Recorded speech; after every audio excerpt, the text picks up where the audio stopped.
Alright guys, JK Brown Official here, and I want to show you my 5 tips for building a great online class, an actual unit itself. Now, we've all been there in a class before where the teacher just starts shooting information at you and you're like, what are they talking about? And it really stinks.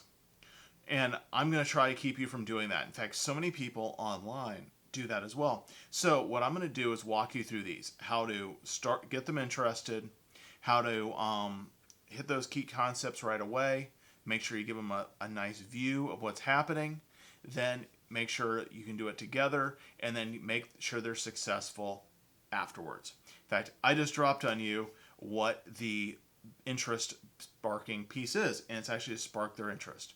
Some teachers might call us an anticipatory set, where you get people going with some of the ideas. In online learning, it's a little bit easier, particularly if you're doing a big group, like for example a mastermind, is start with something like a story or a quote. And that is what I just did. I gave you a little bit of a story to wrap your head around, because everybody's had a bad teacher. Everybody's seen an online course that wasn't particularly well crafted. So it's a reference. It's something to get your head wrapped around. And it switches your subject from being in a non-teachable mode into a learning mode, okay? And you can also, one of the things in that moment is even set rules. So for example, if you are doing an online course or even an in-person mastermind, that's a great way to actually physically have the people shift. Tell them to turn off their cell phones. Make sure that they have put away all their beverages, things like that. That's a way to also mentally shift. You do need to have some sort of a positive emotion in there, a story, a quote, something. I am not a fan when doing that, by the way, of doing things that are considered team builders or things that cause social interaction. That's not part of the lesson. That's something completely different. And some people interlace those and they don't work. In fact, you'll alienate part of your group, okay?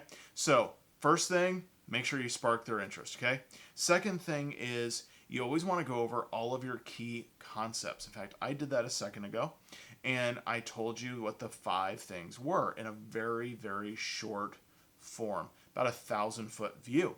What you're going to do is give them a roadmap of what's going on. In fact, a great process is actually to show them what's going to be going on, particularly if it's going to be a long lesson, because nobody likes to be alienated on where they're going to go, what they're going to be doing. Everybody loves a map and to know where they're going. Nobody likes to wander around. So make sure that you are basically covering what's going to happen from beginning to end. Not actually showing them the process, just giving them an idea of some of those waypoints along the way, what's going to go on. Consider it like a treasure map.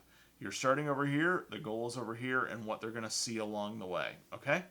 Now, the next thing you're going to do is, particularly if it's a process, something like showing them how to use a piece of software, how to use a piece of equipment, even an objective on basically what to do within a mental capacity, you're going to take and show them how I'm going to do it. You're not actually going to show them the method to actually do it. You're not going to show them all the nuts and bolts on how to do it. You're just going to give a very quick walkthrough, a very speedy run, again, to map out what's going on.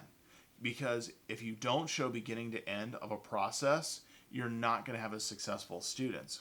So that is part of an I do. I'm going to do it and show them what's happening.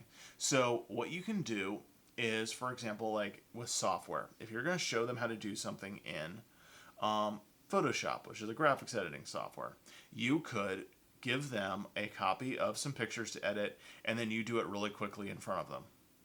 Not slow enough that they can actually follow along, but because you're the expert, you can do it quickly.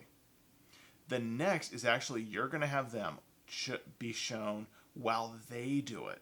So you're going to do it from an I do to we do. So we're all going to learn it together, okay? And when you transition during all of this, you're going to start all your vocabulary and verbiage in 3rd grade levels, okay? So you're always going to look at that 3rd grade level because you don't know where everybody in the room's educational level is. And not necessarily that everybody in the room's a 3rd grader, could be, but you want to make sure that everybody has a basic foundation. The other thing is to keep in mind is that a lot of people, if in your course, might not actually have whatever your home language is as their primary language. So make sure you start in a third grade level and introduce any vocabulary or trade terms. And then you're going to walk them through that process. Okay, so you're going to walk them through the entire piece together. Now, the last piece with it is what's called what you call a you do. So I do, we do, you do. And that I do is basically when you are going to send them out there and do their own version of it. I do, you're going to show them the example. We do, they're going to build the example. You do is when they're going to build their own, and you're going to give them specific criteria, also known in fancy educator terms, a rubric. It's basically a qualification to show them they did in fact do what they were supposed to do. And that rubric is going to be a checklist of all the things they should accomplish to show competency with their unit and with their lesson itself. So you're going to spark their interest. You're going to go over the key concepts. You're going to show them an example. You're going to do an example with them. And then you're going to give them very specific requirements for something they need to accomplish.